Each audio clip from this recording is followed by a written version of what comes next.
you, Griff. For more on this, we're going to bring in our political panel. With us today is Republican strategist Joe Pinion and Democratic strategist Harley Lippman. Thank you both for being here today. Harley, I'm going to begin with you, but first I want to play a little bit more of what the Pennsylvania governor had to say. I do feel strongly that President Biden got it absolutely wrong. This was not only a black eye on the community, the Kids for Cash scandal, but it also affected families in really deep and profound and sad ways. So, Harley, we heard in Alex's reporting there that this had to do with people who were at home serving their sentences during COVID. There were 1,500 of these. But this case should have been paid a little more attention to?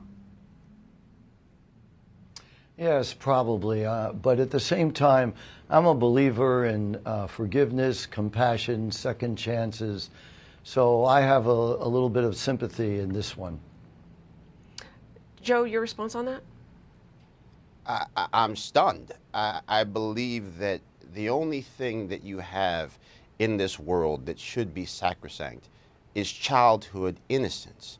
The notion that you are not defined by the worst thing that you've ever done, and you are not limited by those parameters as well. And so these children had their futures stolen. They had their innocence stolen by a man who claimed to be Scranton Joe. He should have known that this blight on the justice system that happened in his own backyard was not something that should have been dealt with kid gloves when the man at the center of this was stealing the future of our children. And so I think it is par for the course for a man that wildly told the American people that it was Republicans that were going to put y'all back in chains to black people. And now here we have a man being given clemency when he quite literally put children who didn't deserve it back into bondage. So it's crazy to me.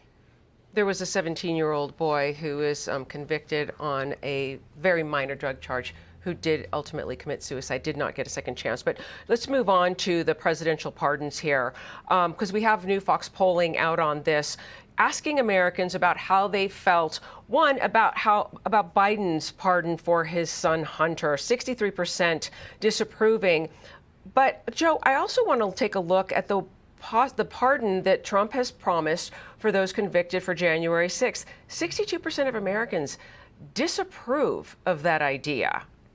Should the president-elect rethink this? I think there has to be a level of discernment for individuals who did not enter the Capitol, individuals who's had their entire lives destroyed simply by being outside the building or having their cell phone ping a tower in the surrounding area. So yes, there are certainly people who deserve to be given a second chance, who have been vilified and branded as insurrectionists, a scarlet letter from which they shall never recover. So I do believe the president has a responsibility. In fact, I do believe that it is part of the mandate that has been given.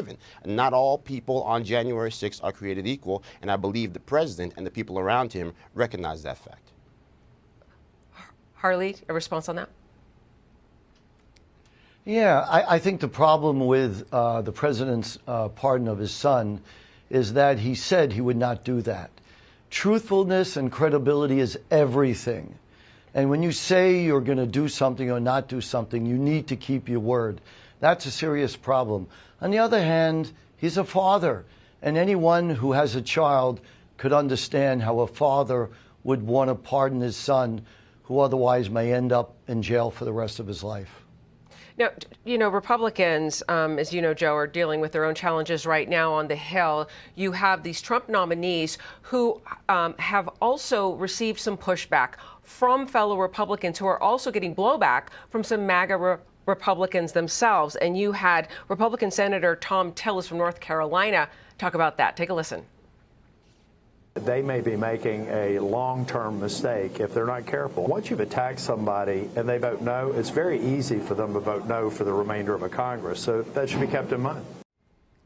Joe, the message there from the senators, be careful here.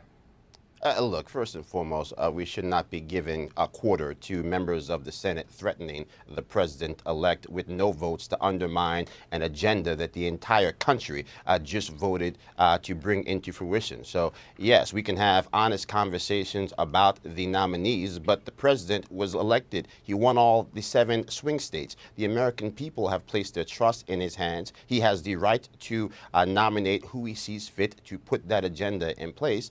And I don't believe we can talk about it being vengeance or President Trump's revenge. There will be an era of accountability that will begin on the 20th of January when we begin to hold the people accountable who have undermined our rights, our liberties, and effectively the people's governance.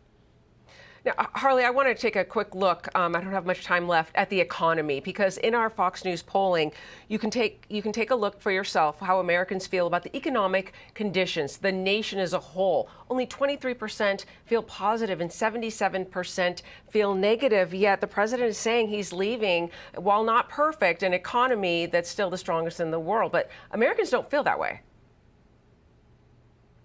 No, this is a failure of the Biden administration. He has the lowest exit polls of any president since President Jimmy Carter.